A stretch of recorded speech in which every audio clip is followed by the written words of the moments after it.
Peggy 18.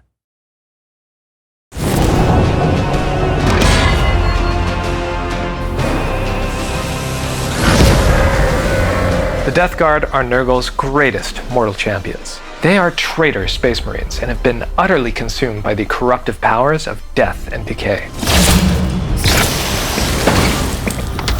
Combining their own toxic plagues with mutations granted by the Bloom, they'll become powerful obstacles for the Grey Knights. The Bloom is Nurgle's gift to humanity, a plague unlike anything the Warhammer 40,000 universe has seen before.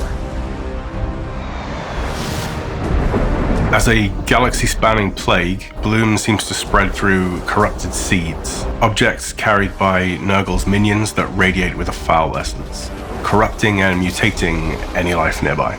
Once the Bloom infects a planet, it will slowly fester with these corrupted growths called Bloom spawn that will spread across the planet until all life is consumed, and it can be turned towards the Chaos God's designs.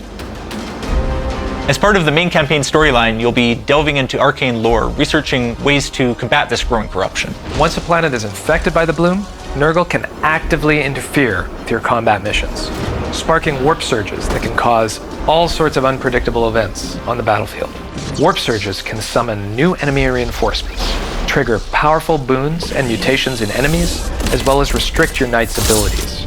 The Bloom's mutations are a powerful tool of Nurgle that can transform the way an enemy fights, increasing their strength based on the strain of the Bloom's infection. For example, one planet may be infected with the strain of Pain, which tends to give enemies higher damage mutations. Others may be infected with the strain of Death, which tends to give enemies the ability to sap your knight's willpower.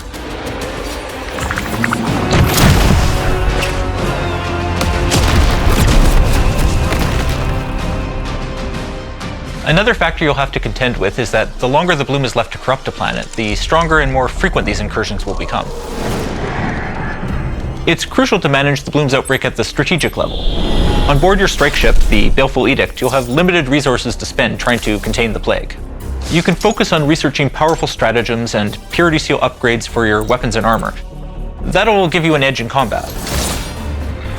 But you can also spend resources on your ship, improving its ability to respond quickly to new combat missions, and suppress the Bloom's corruption. Against the forces of chaos, you will have to make difficult choices that can have far-reaching consequences in the overall campaign. Ensuring your strike cruiser is operating at its fullest potential is vitally important to your success. This is a Warhammer 40,000 game, so we have the advantage of working with all the finely detailed Games Workshop miniatures as our reference. And the codexes give us a lot of material to work with as well. The armaments and abilities of the knights and enemy units have been tied tightly to the miniatures that influenced them.